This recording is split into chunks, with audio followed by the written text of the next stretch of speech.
Bismillahirrahmanirrahim. Astaghfirullahalazim. Astaghfirullahalazim. Astaghfirullahalazim. Astaghfirullahalazim. Atubu ilaih. Assalamualaikum warahmatullahi wabarakatuh. Alhamdulillah.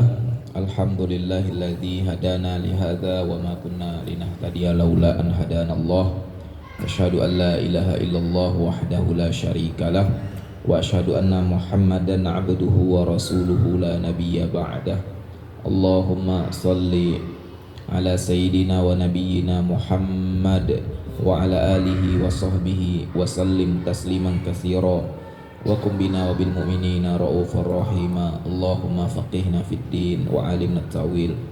Allahumma iftah lana futuhal arifin. Rabbana zidna ilma warzuqna fahma. Allahumma 'allimna ma yanfa'una wanfa'na bima tu'allimuna wa zidna ilma.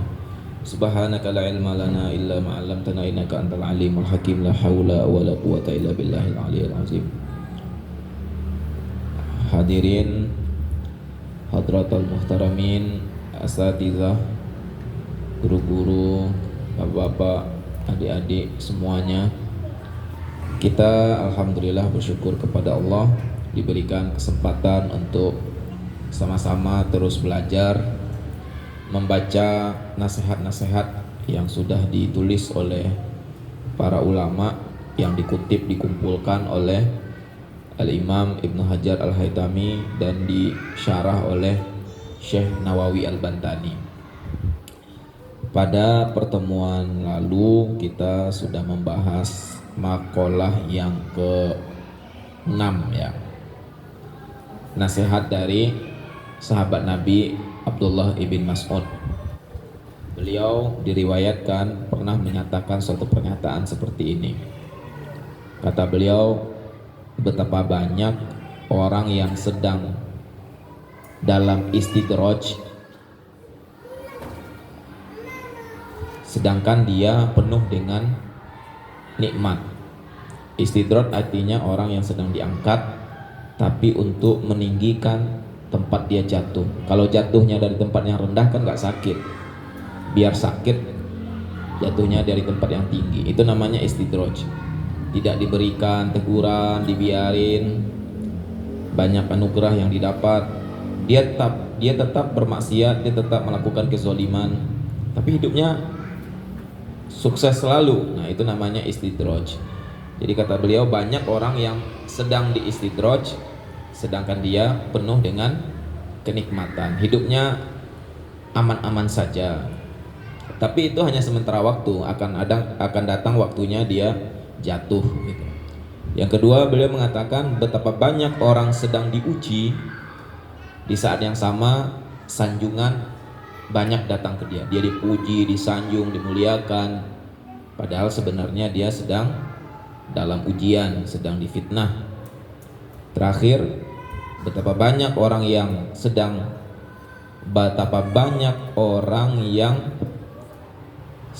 tertipu lantaran dia ditutupi aibnya. Kalau tadi banyak orang yang sedang diuji, cara ujiannya itu sanjungan datang kepada dia. Dia percaya kepada sanjungan pujian orang, padahal pujian orang itu hanyalah sangkaan orang kepada dia. Sedangkan yang tahu dirinya yang sebenarnya adalah dia sendiri, kita sendiri yang lebih tahu diri kita. Sanjungan orang kepada kita itu adalah dugaan orang terhadap kita. Kalau kata Ibnu Athaillah itu, ketika kamu dipuji oleh orang, disanjung oleh orang, sebenarnya yang dipuji oleh orang itu adalah keindahan tutupan aib yang diberikan oleh Allah. Tutup aib yang Allah berikan ke kita itu terlalu indah. Itu yang dipuji orang sebenarnya, bukan kitanya. Setiap manusia itu pasti maskubun bil uyub, penuh dengan cacat, ada kekurangan, kelemahan, lalu ditutupi oleh Allah. Nah, tapi kemudian setelah dia ditutupi, dia dipuji oleh orang. Ketika dia dipuji oleh orang, dia malah percaya sama pujian orang, malah mengabaikan apa yang dia tahu sendiri tentang diri dia. Nah, itu namanya Apa itu? Itu namanya jahilun.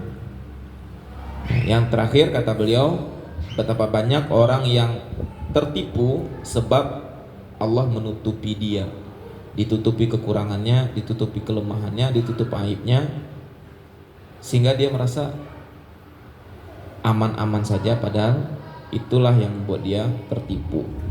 Itu yang pertemuan sebelumnya. Sekarang kita masuk makalah yang ketujuh.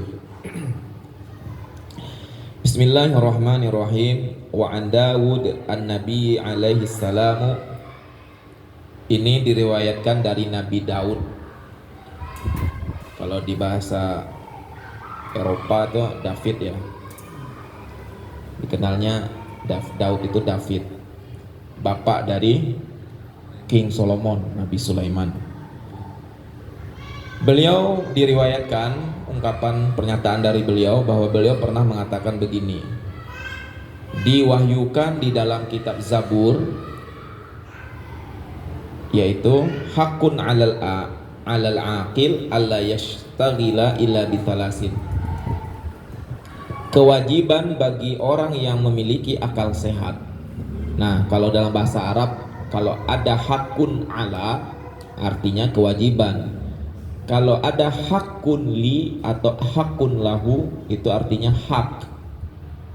Nah, hanya beda huruf jar, satu huruf saja yang berbeda, maknanya terbalik. Hakun ala artinya kewajiban. Kalau hakun lahu artinya hak. Begitu juga dalam bahasa Arab itu roghibaan artinya benci. Kalau roghiba fi suka. Nah, itu keindahan bahasa Arab. Kalau orang nggak ngerti itu bisa salah mengartikan. Kewajiban bagi orang yang berakal sehat, dalam Zabur itu dikatakan seperti itu, bahwa dia tidak menyibukkan diri kecuali dengan 3 hal. Yang pertama, tazawudun lima'at, berbekal untuk hari kemudian, hari kembali. Hari kembali maksudnya akhirat, menyiapkan bekal untuk akhirat, itu yang pertama. Yang kedua, wa mu'natun lima'ash, menyiapkan kebutuhan untuk kehidupan di dunia. Dan yang ketiga, wa talabul ladzatin bihalal, mencari kenikmatan, kelezatan dengan cara yang halal. Oke. Nah, artinya ini harus diperhatikan. Yang pertama kita ulangi, mencari bekal untuk pulang, hari kepulangan nanti, kepulangan kembali ke akhirat, kembali kepada Allah Subhanahu wa taala. Harus disiapkan bekal untuk itu. Apa itu bekal untuk hari kepulangan? Yaitu nilai kita nanti bagaimana. Hidup kita itu kalau pernah salah kembali bertaubat, jujur, tidak menzalimi orang lain, itu berarti kita membekali diri untuk kepulangan. Sebaliknya kalau kita berbuat zalim kepada orang, berarti kita sudah siap-siap untuk bangkrut di hari kemudian. Nah, yang kedua, menyiapkan biaya untuk kehidupan. Mu'nah itu biaya untuk kehidupan. Karena kehidupan ini butuh biaya. Biaya yang dimaksud ya tidak selalu dalam artian uang begitu, tapi segala yang kita butuhkan dalam hidup, kemampuan untuk memasak, kemampuan untuk mencuci piring ya. Kalau zaman sekarang kan banyak ya dikeluhkan anak-anak yang tumbuh ngurusin tempat tidur aja nggak bisa. Ada kasusnya orang ngekos mahasiswa busuk kosannya, dilihat ke dalam ternyata sampah di mana-mana berserakan segala macam begitu. Nggak bisa dia merapikan, membersihkan kamar mandinya, tempat tidurnya. Itu kan kebutuhan untuk hidup, itu kemampuan, skill kita mencuci pakaian, memasak, membersihkan tempat tidur, itu skill dasar untuk bertahan hidup. Nah, itu juga mu'nah lima'ash yang kita perlukan untuk hidup, itu juga harus dikuasai ya. Jadi tidak hanya soal biaya, tapi juga skill-skill yang mampu untuk kita bertahan hidup. Itu. Dan yang ketiga, mencari ladzah. Kita boleh menikmati sesuatu ladzah, sesuatu yang lezat. Kalau hobinya makan, ya boleh menikmati kuliner. Kalau hobinya jalan-jalan, boleh nikmati perjalanan itu. Mencari kelezatan tapi harus bihalal, dengan sesuatu yang halal. Halal itu ada 3 macam ya. Halal itu yang pertama dilihat dari zat sesuatu yang kita nikmati. Itu halal dari segi zatnya. Makanan misalkan yang kita nikmati, daging ayam halal, dilihat dari zatnya selama dia disembelih ya. Daging sapi halal, daging babi haram untuk dinikmati. Yang kedua dari sisi cara mendapatkannya atau cara memprosesnya. Ya, makannya ikan sih, ikan halal, tapi cara mendapatkannya ngambil dari kolam orang ya. Jadi haram. Haramnya bukan karena zatnya itu, tapi dari cara ngambilnya. Atau yang dia makan ayam, tapi ayamnya tidak disembelih. Ayam dia sendiri, tapi tidak disembelih. Ayamnya dipukul sampai mati, lalu dimasak, digoreng gitu. Nah, itu tidak halal dari cara memprosesnya. Dan yang ketiga, halal dan haram itu tergantung kepada waktunya. Suami istri ya halal, tapi kalau siang hari puasa haram. Nah, itu. Nasi halal, dibeli sendiri halal, tapi kalau makannya di bulan Ramadan haram. Jadi ada 3 ketentuan halal haram itu soal zat yang dinikmati, yang kedua cara mendapatkan dan memprosesnya, dan yang ketiga waktu menikmatinya. Itu secara umum. Ada juga secara parsial, masing-masing orang ketika dia kalau makan makanan tertentu berbahaya untuk kesehatan dia, maka dia tidak boleh, harus menghindari itu. Misalkan orang sakit gula gitu, kalau dia makan yang mengandung gula tinggi akan membuat penyakitnya parah. Nah, itu bagi dia itu haram untuk menikmati itu. Tapi itu khusus untuk orang yang bermasalah gitu. Baik, itu makalah yang ke-7. Yang ke-8. Nah, wa an Abi Hurairah radhiyallahu anhu annahu qala an-nabiyyu sallallahu alaihi wasallam salasun munjiyatun wa salasun muhlikatun wa salasun darajatun wa salasun kafaratun. Ini riwayat dari seorang sahabat yang sangat hebat, namanya Abu Hurairah. Abu Hurairah ini sahabat Nabi yang paling banyak mengingat pesan-pesan Nabi. Jadi hadis Nabi itu paling banyak menyampaikan adalah Abu Hurairah. Sampai-sampai dia dikecam oleh Umar ibn Khattab karena saking banyaknya dia menyampaikan sesuatu tentang Nabi. Beliau ini masuk Islam itu 4 tahun sebelum Nabi wafat. 3 tahun lebih lah sebelum Nabi wafat. Nggak kena 4 tahun sebelum Nabi wafat. Artinya pertemuan dengan Nabi itu tidak lebih dari 4 tahun. Jadi beliau namanya Abdurrahman ibn Sakhar, nama aslinya Abdurrahman ibn Sakhar. Dia masuk Islam 4 tahun sebelum Nabi wafat. Dia bergabung dengan Ahlu Sufah. Ahlu Sufah itu santri pertama di dunia. Ahlu Sufah tinggal di Masjid Nabawi, belajar sama Nabi, hidup seadanya dengan penuh keterbatasan, miskin. Itulah Abu Hurairah. Beliau tidak punya kesibukan, tidak berdagang, tidak bertani, tapi itu beliau gunakan untuk belajar. Nah, ketika ada para sahabat yang mengomentari, kenapa tuh Abu Hurairah banyak kali menceritakan sesuatu tentang Nabi, pesan-pesan Nabi kok dia sebut banyak sekali. Dia menyampaikan Nabi mengatakan begini, Nabi mengatakan begitu. Ada yang curiga. Beliau bilang, ketika kalian sibuk berdagang, saya sibuk belajar sama Nabi. Ketika kalian sibuk bertani, berkebun, saya sibuk belajar sama Nabi. Makanya wajar kalau saya kemudian mendapatkan pesan Nabi itu lebih banyak gitu. Logis. Ya, jadi Abu Hurairah itu sama kayak orang kuliah 7 semester sama Nabi, tapi kuliahnya tuh intens. Nah, lulus langsung kamlot dengan nilai hebat gitu kan, dengan kesuksesan luar biasa. Jadi sebenarnya kuliah 7 semester itu kesempatan yang sudah cukup untuk membuat seseorang jadi ahli sebenarnya, menjadi sarjana, benar-benar sarjana. Kalau dulu itu kan kalau disebut sarjana itu memang pakar gitu kan. Kalau sekarang banyak sarjana ya sarjana-sarjanaan gitu.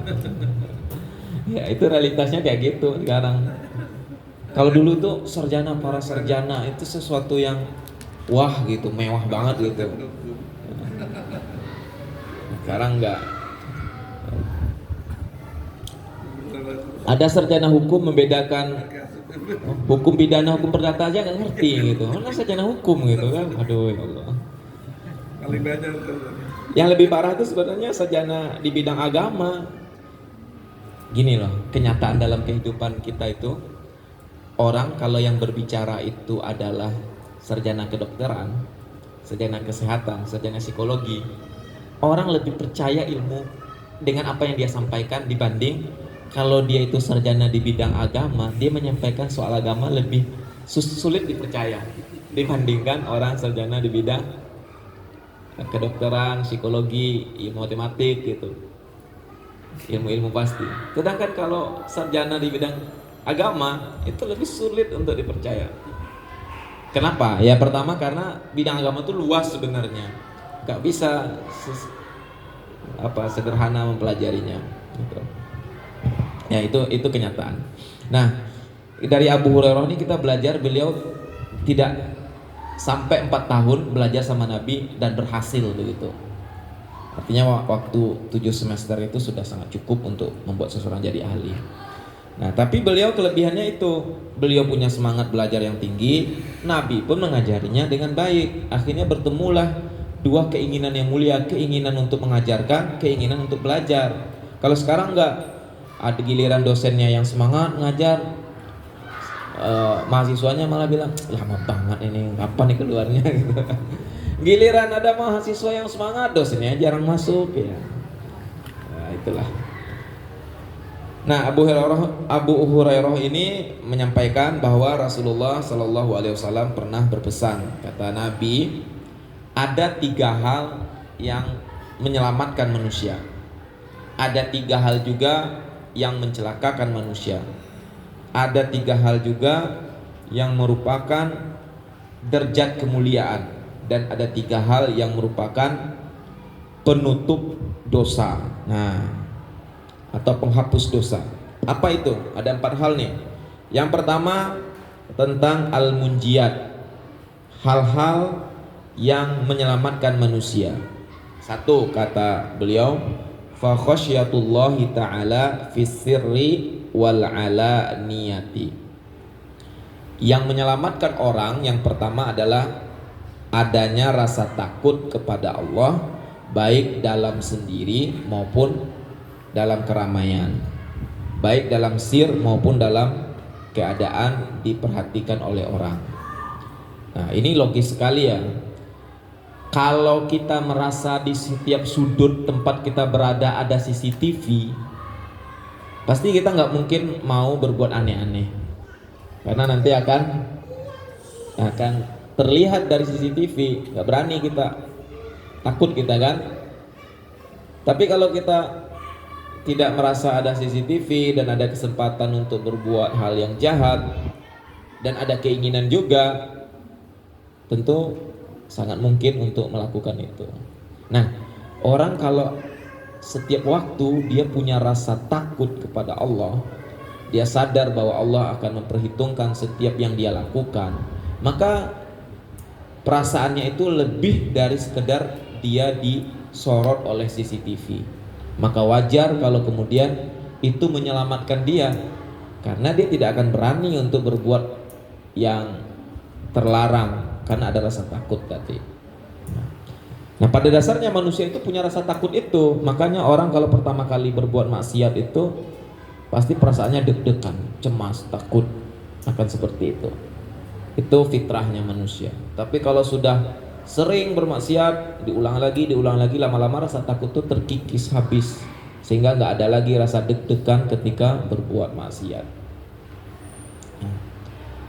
Jadi rasa takut itu membuat seseorang merasa terawasi, merasa terkontrol, sehingga itu akan menyelamatkan dia dari berbuat sesuatu yang membahayakan dia, yang melanggar. Nah, meskipun ada kesempatan, dia tidak akan memilih untuk melakukan kecurangan. Nah, dengan itu tentu akan menyelamatkan dia. Dia tidak bisa dijebak. Kenapa tidak bisa dijebak?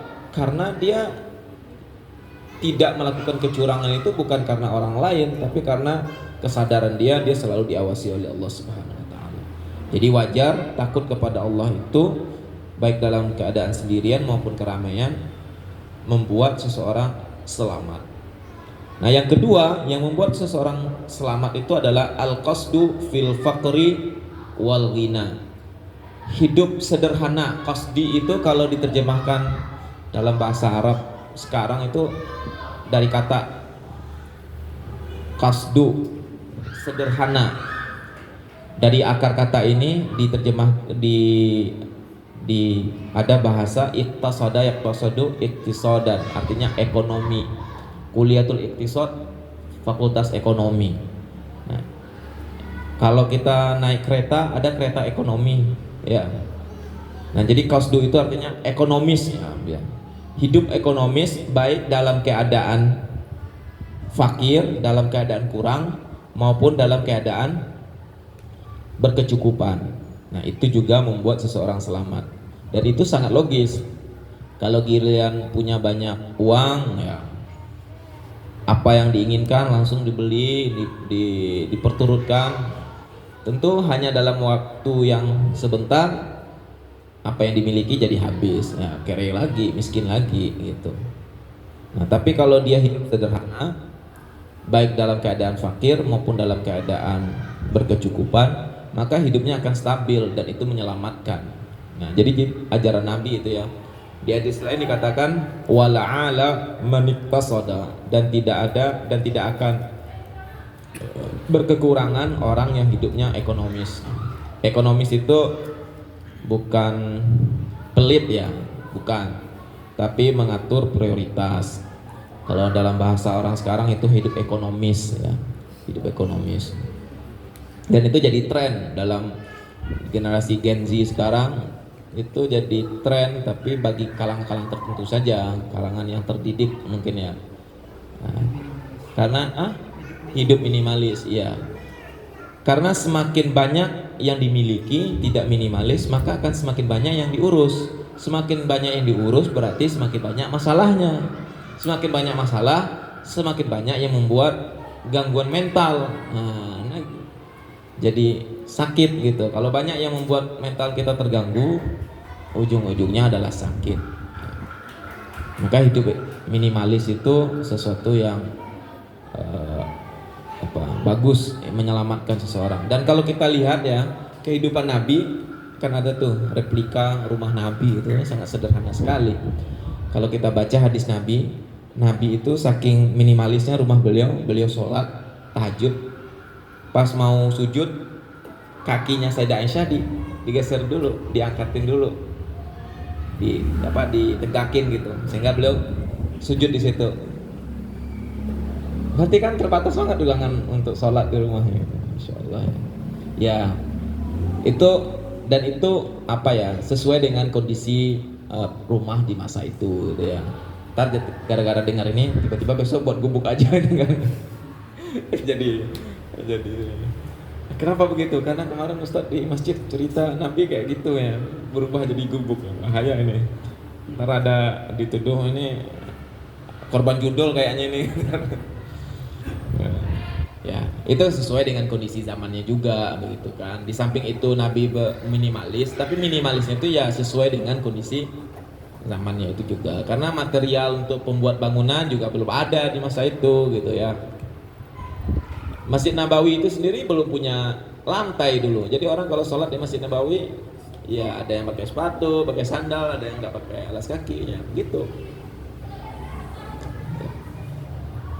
Nah, Itu yang kedua, hidup sederhana, minimalis, baik dalam keadaan kekurangan maupun sedang berkecukupan. Jadi tetap standar. Bahkan dalam satu hadis itu Nabi mengatakan begini, kita tetap harus sederhana dalam berwudu. Wudu itu kan untuk ibadah tuh, untuk sholat. Meskipun kita wudunya di air yang mengalir, di sungai yang mengalir. Kita punya ada sungai besar mengalir, kita wudu di situ untuk ibadah sholat. Meskipun untuk ibadah sholat, meskipun di air sungai yang mengalir, kita tetap diminta oleh Nabi untuk wudunya sederhana, tidak mubazir. Nah, dalam satu hadis itu diceritakan ada sahabat Nabi Sa'ad bin Abi Waqqas sedang wudu, ditegur oleh Nabi, "Ma hadzal saraf ya Sa'ad," kata Nabi. Ini mubazir macam apa ini Sa'ad, kata Nabi. Dijawab sama Sa'ad bin Abi Waqqas itu, "Afil wudu'i israf?" Apakah dalam berwudu ada yang namanya mubazir, kata Sa'ad. Dijawab sama Nabi, "Na'am walau kunta fi bahrin jarin." Betul, dalam wudu pun, untuk ibadah mahdhah pun itu tetap berlaku yang namanya sikap mubazir, sekalipun wudunya di air sungai yang mengalir. Nah, itu kenapa begitu? Ada hikmah di balik itu. Orang kalau sudah terbiasa hidup tidak minimalis, maka dia akan kaget-kaget. Hidupnya tidak siap dengan berbagai macam kemungkinan yang terjadi. Seperti kejadian Covid ya, orang kalau hidupnya minimalis yang standar terus, baik dalam keadaan susah maupun dalam keadaan lapang, terjadi peristiwa seperti Covid itu dia santai ngadepinnya. Tapi orang-orang yang ketika kebutuhan hidupnya, rezekinya semakin banyak, kebutuhan hidupnya semakin tinggi, gaya hidupnya semakin berulah, maka ketika terjadi keadaan yang tidak biasa seperti Covid, ya dia kaget, pusing, pasti seperti itu. Jadi itu hikmah dibalik sederhana, baik dalam keadaan susah maupun dalam keadaan lapang. Dan yang ketiga yang membuat seseorang selamat itu adalah wal adlu fir ridha wal ghadab. Tetap bersikap adil, bersikap proporsional, baik ketika kita senang pada seseorang maupun ketika kita marah kepada orang. Nah, ini ajaran Nabi ya. Salah satunya tetap bersikap adil, baik kita sedang senang pada orang. Nah, sebagian manusia itu kan ketika senang sama orang, apapun yang dikatakan tentang orang itu dia percaya. Kaedahnya begini, orang baik bukan berarti setiap kebaikan ada pada dia. Nabi kan manusia yang baik, manusia mulia. Itu tidak berarti setiap ada ungkapan baik terus dikatakan oleh orang itu dari Nabi, kita boleh percaya. Enggak. Orang baik bukan berarti setiap hal baik itu boleh dinisbatkan kepada dia.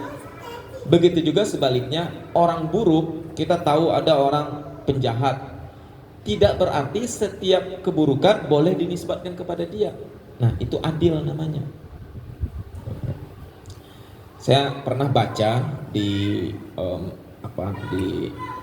ada platform media sosial ya, banyak orang-orang ahli sains yang di situ. Quora, atau nggak, ada yang pernah pengguna Quora, ada nggak? Itu banyak tulisan-tulisan ilmiah di situ orang nulis. Nah, ada satu orang yang membuat informasi screenshot begitu, bahwa ini teroris, dia begini-begini, informasinya entah dari mana begitu. Terus dilihat komentarnya, orang sudah fokus kepada isi beritanya itu, menyudutkan teroris itu. Iya, teroris itu kan penjahat tuh, kita tahu teroris itu penjahat. Tapi bukan berarti setiap hal negatif yang diberitakan tentang dia itu boleh kita percaya. Karena orang jahat, orang tidak baik, bukan berarti setiap yang tidak baik itu boleh dinisbatkan kepada dia. Begitu juga ada orang baik, bukan berarti setiap kata-kata yang baik, perihal yang baik itu bisa dinisbatkan kepada dia. Itu tidak adil namanya. Nah, kita diminta untuk bersikap adil, proporsional, baik kita senang kepada orang, kita suka sama orang. Kalau dia salah ya tetap aja salah. Jangan sampai karena kita senang kepada orang, salah pun dia tetap dibenarkan. Tidak. Begitu juga di saat marah. Nah, kalau manusia ketika melihat orang dan dia marah pada orang itu, apa yang dia lihat dari orang itu selalu salah. Sebaik apapun orang itu selalu salah. Nah, itu namanya tidak adil. Nah, di sini dikatakan oleh Nabi SAW, salah satu yang membuat orang selamat itu adalah bersikap adil baik ketika senang maupun di saat marah. Nah, ini ada hikmah tersendiri. Kalau orang di saat dia senang kepada orang lain, dia kemudian tidak bersikap adil, mempercayai begitu saja, dia akan terjebak. Nanti kalau ada orang menginformasikan kepada dia tentang orang yang dia senangi, bahwa orang itu begini dan begitu, tentang hal-hal yang baik, dia langsung percaya, lalu disebarluaskan, ternyata itu hoax.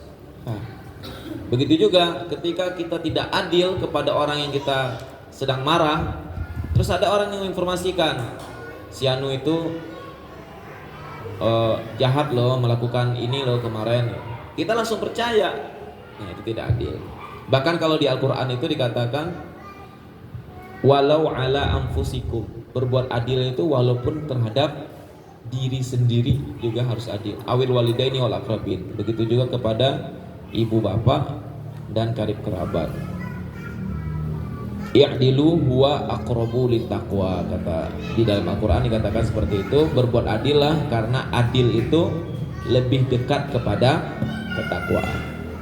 Oke, itu 3 hal yang menyelamatkan. Kemudian 3 hal yang membuat orang binasa adalah yang pertama, fa syuhun syadidun. Syuhun syadid artinya apa? Syuhun itu lebih daripada sekedar pelit. Kalau pelit dalam bahasa Arab artinya bakhil. Orang nggak mau orang lain dapat sesuatu yang baik, itu namanya pelit. Nggak mau ngasih sesuatu kepada orang, padahal dia bisa gitu. Itu namanya pelit. Ya. Kalau syuhun itu lebih daripada sekedar pelit. Jangankan untuk orang lain, untuk dirinya sendiri dia pelit. Dia butuh sesuatu, dia nggak mau membiayai dirinya untuk sesuatu yang dia butuhkan. Itu dalam bahasa Arab disebut syuhun. Dalam bahasa Indonesia apa itu? Hah?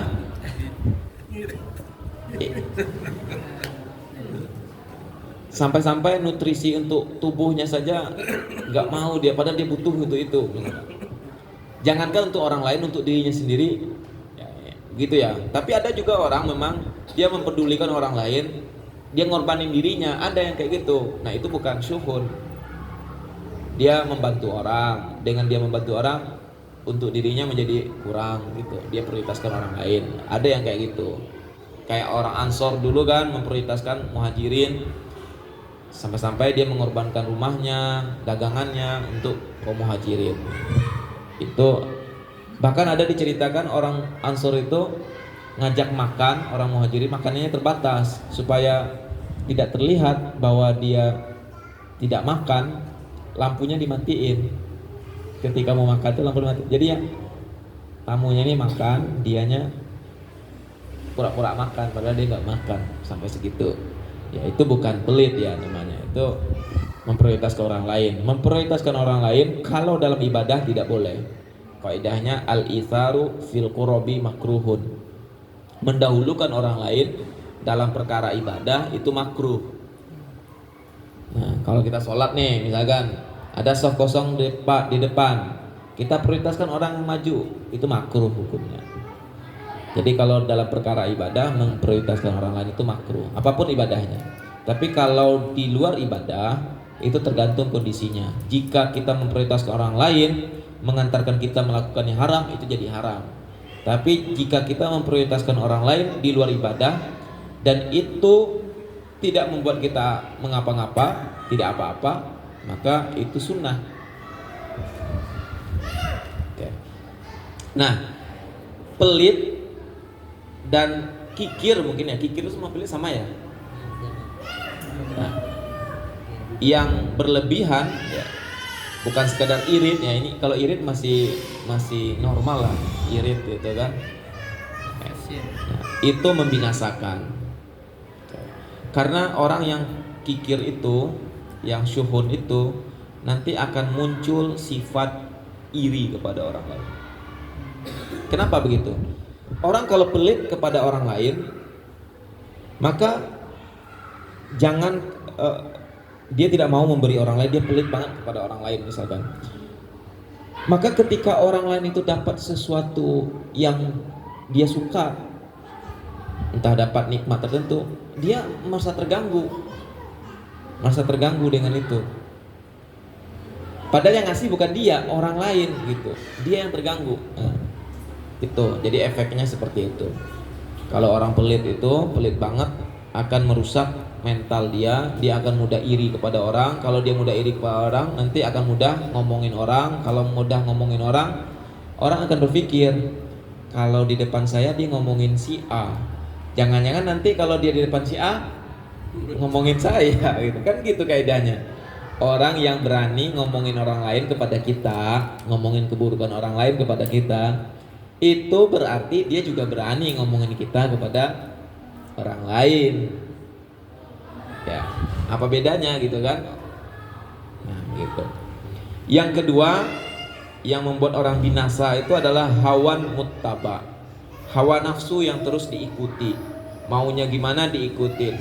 Maunya minum yang manis-manis terus diikutin begitu. Kalau begitu tiap hari maunya makan Indomie tiap hari gitu kan, diturutin, apa yang akan terjadi? Ya rusak tuh jeroan di dalamnya. Itu hawa yang selalu diikuti, itu akan membinasakan orang. Dan yang ketiga yang membinasakan orang itu adalah i'jabul mar'i binafsihi. Seseorang merasa takjub kepada dirinya, merasa dirinya keren, merasa dirinya wah sesuatu. Itu sangat membinasakan. Kenapa? Orang kalau sudah takjub kepada dirinya, dia akan mudah percaya kepada setiap sanjungan orang lain. Disanjung sama orang sedikit dia akan percaya, karena dia sendiri sudah takjub kepada dirinya. Dan itu dia mudah terjebak.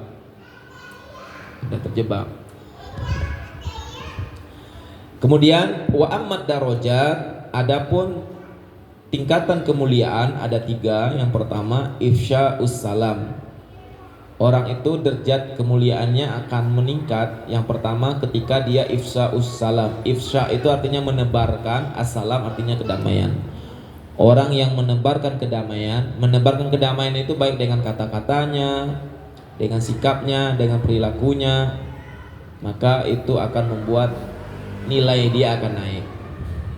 Bawaannya itu damai gitu. Ada orang yang bawaannya itu nyari lawan, nyari musuh ya. Ada ya kayak gitu ya. Setiap ketemu tuh bawaannya ngajak berantem mulu, ngajak musuhan mulu gitu. Ada yang kayak gitu. Dan itu akan merusak citra dia. Orang nggak senang bersama dia.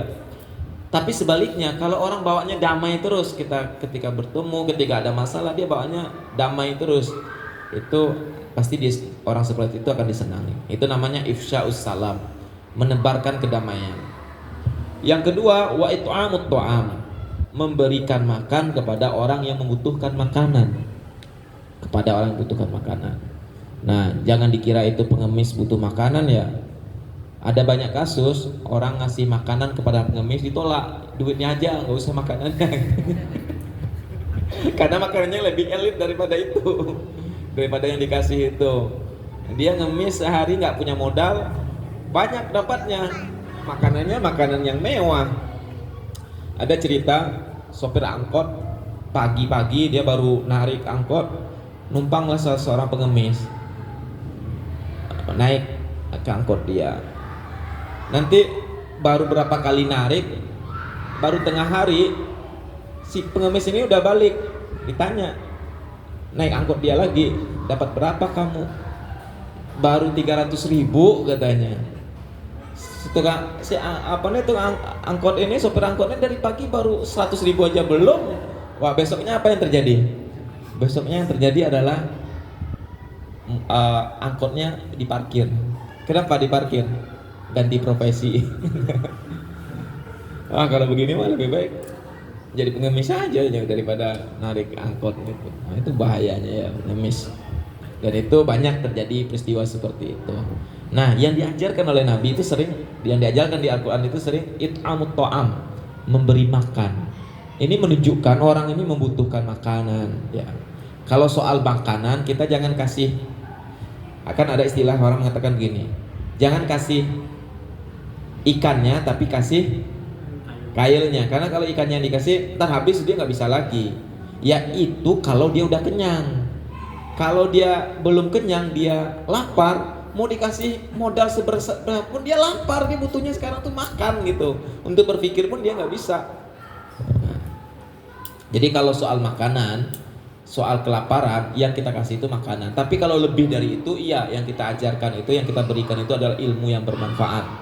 Ilmu yang bermanfaat, skill yang bermanfaat itu menjadi pahala, nilai yang tidak terputus selama ilmu yang bermanfaat itu dilakukan oleh orang yang kita ajarkan. Jadi kalau bapak-bapak nih misalnya punya skill, pengetahuan, terus diajarkan skill itu kepada orang tertentu.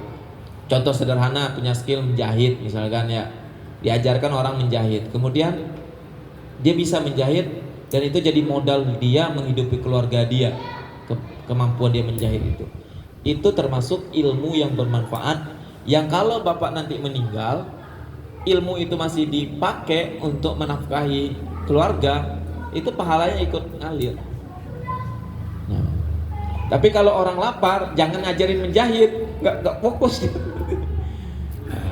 Yang dikasih adalah makanannya, itu amupah. Nah, orang yang suka memberi makan itu, ya terutama kepada orang yang membutuhkan makanan, tentu dia akan tinggi derajatnya, akan dimuliakan. Dan yang ketiga adalah orang yang sholat di waktu malam, sedangkan manusia tidur. Saat orang banyak itu tidur, dia bangun, dia sholat malam. Orang-orang yang punya kebiasaan ini, dia pasti orang yang memiliki kemuliaan yang lebih daripada orang lain, orang yang biasa sholat malam. Kenapa bisa begitu? Karena orang yang biasa sholat malam itu artinya dia punya kemampuan untuk menguasai dirinya. Di saat dirinya itu pengennya itu tidur, dia bisa mengalahkan dirinya itu, dia bisa ngontrol dirinya itu, dia bawa untuk sholat. Nah, potensi ini pasti juga berpengaruh kepada kegiatan dia sehari-hari. Ketika dia butuh tidur, dia bisa kuasai. Ketika dia butuh duit, ada orang nawarin sogokan, karena dia udah terlatih dengan tahajud, melawan tidurnya, ngantuknya, maka dia juga dengan mudah bisa melawan sogokan itu. Maka sangat logis bahwa orang yang punya kebiasaan tahajud itu, dia memiliki mental yang kuat, dia jadi orang yang mulia. Dan banyak kita lihat, misalkan Profesor Aziumandi Azra, itu saya dapat ceritanya, beliau itu kan terkenal ya keahliannya dalam sejarah, dalam penulisan. Banyak tulisan-tulisan beliau, buku-buku beliau dijadikan rujukan. Itu ternyata beliau itu malam tahajud, habis tahajud itu beliau nulis, dan itu menjadi rutinitas beliau. Nah, ketika beliau wafat itu kan banyak banget itu, dari rumah beliau sampai jauh banget karangan bunga. Dan ketika sholat di Harun Nasution, di auditorium Harun Nasution di UIN Syarifullah Jakarta, itu penuh orang ikut menyalatkan jenazah beliau. Ya itu salah satu mungkin efek dari tahajud ya, yang jadi kebiasaan beliau. Oke. Jadi ada 3 tadi yang membuat derajat orang akan meningkat. Yang pertama, menebar kedamaian. Yang kedua, memberikan makan kepada orang yang membutuhkan makan. Dan yang ketiga, sholat di waktu malam di saat orang-orang tertidur. Dan terakhir, 3 hal yang membuat dosa ditutupi. Nah, yang pertama, dosa yang tidak membutuhkan tanpa taubat sekalipun ya. Tentunya ini bukan dosa besar. Kalau dosa besar harus taubat. Nggak bisa. Kalau orang melakukan dosa besar itu harus taubat. Nggak cukup hanya dengan melakukan hal ini. Yang pertama, isbagul wudu fis sabarot, menyempurnakan wudu di saat dingin. Mungkin kita di Indonesia tidak begitu dingin ya, tapi kalau di negeri lain yang mengalami musim dingin, itu kalau wudhu pagi, waduh dingin banget gitu. Nah, tapi di dalam Islam, di dalam fikih itu, di dalam hukum Islam ada keringanan, ada namanya mashul khuf. Mashul khuf itu kita boleh wudhu itu tanpa membasuh kaki, tapi cukup dengan mengusap, dibasahkan tangan sedikit, terus diusap ke khuf. Khuf itu kalau orang Arab dulu tuh semacam kaos kaki tapi terbuat dari kulit sampai menutupi mata kakinya. Itu khuf namanya. Jadi kalau Bapak Ibu hadirin datang ke Mekah, Madinah di musim dingin, nanti akan lihat itu di masjid itu orang kok sholat kayak pakai sepatu gitu. Dikatakan sepatu agak tipis, dikatakan kaos, ya dia bukan kaos. Nah, dari kulit, itu namanya khuf. Kalau kita pakai khuf di musim dingin, kita pakai di saat kita sudah berwudu, sudah suci, maka selama sehari semalam boleh tidak kita buka sama sekali. Lalu di saat kita wudu, basuh kakinya tidak perlu dibasuh, cukup diusap saja bagian atasnya. Itu namanya mashul khuf, itu keringanan. Kalau kita musafir, maka boleh selama 3 hari 3 malam kita nggak buka-buka. Habis wudhu dipakai, selama 3 hari 3 malam tidak dibuka sama sekali. Ketika mau sholat cukup diusap saja, sholat pakai itu tanpa dibuka sama sekali, itu boleh. Nah, mungkin kita di Indonesia jarang ya yang mempraktekkan itu. Kenapa? Karena kebutuhannya nggak ada, musim dingin nggak ada di Indonesia. Kalau di negeri yang mengalami musim dingin itu kan apalagi yang minus, wah kayak di Finlandia, Rusia gitu, yang dekat-dekat kutub utara, itu butuh itu rukhsah seperti ini, mashul khuf ini. Nah, ini menunjukkan keteguhan hati seseorang untuk bersuci dengan maksimal ya, meskipun di saat dingin. Itu yang pertama. Yang kedua, wa naqlul aqdami ilal jama'at, memindahkan kaki, maksudnya melangkahkan kaki menuju jamaah, sholat jamaah, perkumpulan untuk sholat jamaah. Itu juga kaki kita melangkahkan itu menjadi penghapus dosa. Tapi ingat itu dosa kecil ya, bukan dosa besar. Jangan dan sampai diartikan ntar buat dosa dulu, habis buat dosa ntar kita ke masjid, jalan ke masjid nanti terhapus, nggak bisa. Apalagi kalau dosanya berkaitan dengan hak orang lain, ngambil hak orang lain, nggak bisa dengan taubat saja. Salah satu syarat taubat dari mengambil hak orang lain adalah mengembalikan hak orang itu, atau setidaknya meminta keikhlasan orang tersebut. Kita maling punya orang, ya misalkan waliyazubillah, taubat, ya taubatnya belum memenuhi syarat sampai kita dapat keikhlasan dari orang yang punya hak itu. Dan yang ketiga yang menghapus dosa itu adalah intizarus sholati ba'da sholah, menunggu sholat setelah sholat. Nah ini jangan sampai salah paham nih. Kalau menunggu sholat setelah sholat, seakan-akan habis sholat zuhur nyantai aja di masjid sampai nunggu asar, habis sholat asar nyantai lagi sampai nunggu sholat maghrib. Nggak gitu maksudnya. Ntar habis subuh di masjid aja. Kenapa di masjid? Karena katanya salah satu yang menghapus dosa menunggu sholat setelah sholat. Berarti setelah subuh ditunggu sholat zuhur di masjid gitu. Nggak begitu. Maksudnya bukan seperti itu. Tetapi maksudnya adalah kita beraktivitas itu dalam rangka menunggu sholat gitu loh. Habis sholat subuh kita beraktivitas. Ngapain kita beraktivitas? Itu mengisi waktu untuk menunggu zuhur. Habis zuhur kita beraktivitas lagi. Kalau waktunya kailulah, ya kailulah istirahat misalkan. Nunggu untuk waktu asar lagi. Jadi aktivitas kita itu adalah aktivitas antara salat ke sholat begitu. Bukan berarti menunggu tanpa beraktivitas. Nah itu salahnya. Di zaman Nabi itu ada orang, anak muda, siang-siang orang bekerja, dia malah di masjid. Terus Nabi kan tinggalnya di belakang masjid ya. Nabi lihat, kata Nabi, mali aroka fil masjidi fi ghairi waqti sholah, kata Nabi. Apa gerangan saya kok melihat kamu ini anak muda, saya lihat kamu di masjid padahal bukan di waktu sholat. Ini kan pertanyaan apa itu kalau Nabi bertanya seperti itu? Ada anak muda nih misalkan siang-siang jam 10 siang ada di masjid, ada orang bertanya, kenapa gerangan kok saya melihat kamu di masjid padahal kan bukan waktu sholat gitu. Itu kan menunjukkan aneh begitu, sesuatu yang harusnya nggak begitu gitu. Terus laki-laki ini bilang humumun duyunun gitu. Apa tuh, ada duka yang menimpaku, ada hutang yang melilitku, kata dia ke Nabi. Makanya dia ke masjid, dia ngadu sama Allah, dia istighfar, sholat di masjid. Ada hutang yang melilit, dia lagi sedih, dia lagi berduka. Oh begitu, baru Nabi tahu alasannya. Maka kemudian dia Nabi ngajarin kepada orang tersebut doa supaya hutangnya terlunasi. Apa doanya? Allahumma inni a'udzubika minal ajizi wal kasal wa a'udzubika minal jubni wal bukhli wa a'udzubika min ghalabati daini wa qahrir rijal. Nah, dari hadis ini kita tahu Nabi itu merasa heran kalau ada orang di masjid bukan di waktu sholat, nggak ada aktivitas apa-apa kok di masjid gitu.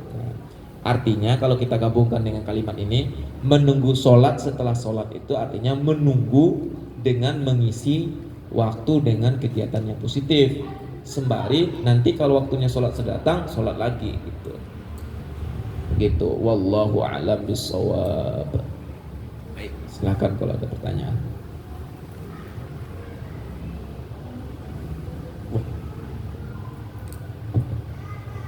Baik, kita masuk ke sesi selanjutnya, yaitu sesi pertanyaan. Monggo bagi jamaah maupun santri, bila ada pertanyaan, waktu dan tempat kami persilahkan.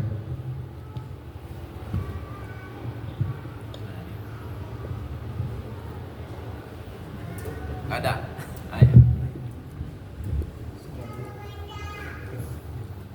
Assalamualaikum warahmatullahi wabarakatuh. Waalaikumsalam warahmatullahi wabarakatuh.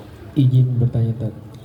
Untuk yang nomor 3 itu, untuk yang dosa ditutupi menunggu sholat setelah sholat, itu ketika kita niatkan kita bekerja, apakah harus diniatkan saya ini bekerja untuk menunggu sholat, apa ketika sholat kita langsung bekerja dan itu sudah mulai bisa dihapuskan dosa? Itu aja. Assalamualaikum warahmatullahi wabarakatuh. Waalaikumsalam warahmatullahi wabarakatuh. Apakah untuk bisa kita dihapuskan dosa itu menunggu sholat, setelah sholat harus diniatkan gitu ya? Harus diniatkan. Oke, kalau dalam hadis Nabi itu kan innamal a'malu binniyat. Sesuatu perbuatan itu baru dikatakan sah atau memberikan arti jika memang ada niat. Nah, persoalannya adalah niat itu, yang dikatakan niat itu seperti apa? Kalau niat sholat memang harus tertanam di hati kita, kita sholat apa di saat kita takbir. Tapi niat itu sendiri sebenarnya umum. Kita berencana sesuatu itu namanya berniat. Jadi niat itu ada maknanya azam, tekad, rencana. Ada artinya qasdu syai'in muqtaranan bi fi'lihi. Bermaksud melakukan sesuatu dibarengi dengan melakukannya. Jadi makna niat itu ada beberapa. Kita merencanakan sesuatu itu juga namanya niat. Kita habis sholat, kita tahu nanti kita akan sholat lagi, kita sudah ada kepikiran seperti itu sudah dianggap sebagai sebuah niat. Tuh. Jadi tanpa kita niatkan secara khusus pun, ketika itu sudah menjadi rencana kita, bagian dari planning hidup kita sehari itu sudah niat. Setiap hari kan kita punya planning, hari ini kita mau ngapain aja, dan dalam mau ngapain aja itu termasuk dalamnya adalah sholat. Itu sudah niat, masuk dalam kategori niat. Oke, jadi tanpa kita meniatkan secara khusus itu sudah termasuk. Dan kalau kita beraktivitas itu niatnya nggak mesti cuma satu, boleh niatnya itu lebih. Sama seperti pertanyaan Ustaz Musa kemarin itu tentang lomba sama hafal Quran, terus sekaligus niatnya lomba, ya segala macam itu. Sama seperti orang pergi haji, niatnya ibadah haji, tapi saat yang sama dia bawa modal, bawa barang-barang untuk dijual gitu. Ya, kegiatannya sekaligus, tapi tujuannya tidak cuma satu. Itu bisa. Kita beraktivitas tujuannya nanti mau sholat, setelah itu sambil menunggu sholat gitu.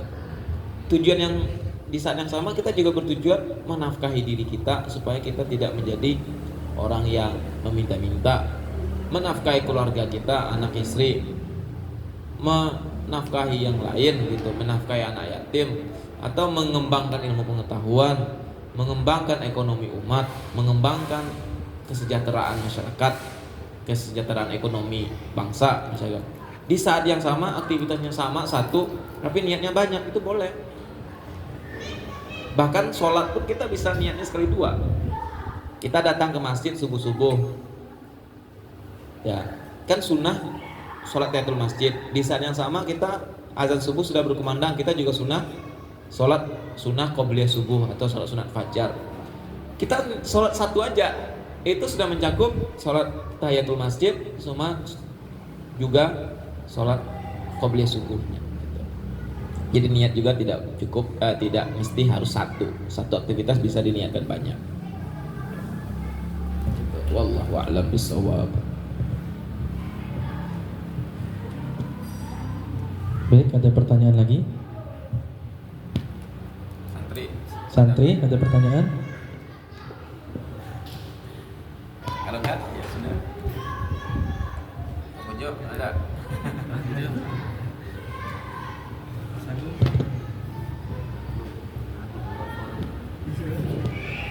Baik, mungkin kita cukupkan sampai di sini. Kita sudah selesai bab sulasi. Mana tadi itu? Ya, bab sulasi makalah yang ke 8. Insyaallah pada pertemuan berikutnya kita lanjut makalah yang ke 9. Wallahu taala a'lam. Kita gimana? Doa bersama. Baik, kita tutup pertemuan kita hari ini dengan sama-sama baca alhamdulillah, dan mari kita berdoa bersama-sama. Alhamdulillahirabbil alamin. Hamda yuwafi ni'amahu wa yukafi mazida ya rabbana lakal hamdu kama yanbaghi li jalali wajhikal karim wa azimi sultanik. Allahumma salli ala sayidina Muhammadin wa ala alihi wa ashabihi ajma'in. Allahumma alimna ma yanfa'una wanfa'na bima 'allamtana wa zidna ilma warzuqna fahma. Allahumma ja'al jam'ana hadza jam'an marhuma wa ja'al tafarruqana min ba'dihi tafarruqan ma'suma. Allahumma rabbana atina fid dunya hasanah wa fil akhirati hasanah wa qina adzabannar. Allahumma rabbana taqabbal minna innaka antas samiul alim wa tub alaina innaka antat tawwabur rahim. Ya Rahman ya Rahim ya mujibas sa'ilin ya hayyu ya qayyum ya dzal jalali wal ikram. Ya qadiyal hajat innaka ta'lamu hajatina min hawaiji dunya wal akhirah faqdiha ya Allah ya sami'u ya basir. Bijahi sayyidina Nabi Muhammadin sallallahu alaihi wa alihi wasallam. Subhana rabbika rabbil izzati amma yasifun, salamun alal mursalin, walhamdulillahi rabbil alamin. Baik, terima kasih banyak hadirin semuanya dan mohon maaf atas segala kekurangan. Wallahul muwaffiq ila aqwamit thoriq. Wassalamualaikum warahmatullahi wabarakatuh. Waalaikumsalam warahmatullahi wabarakatuh.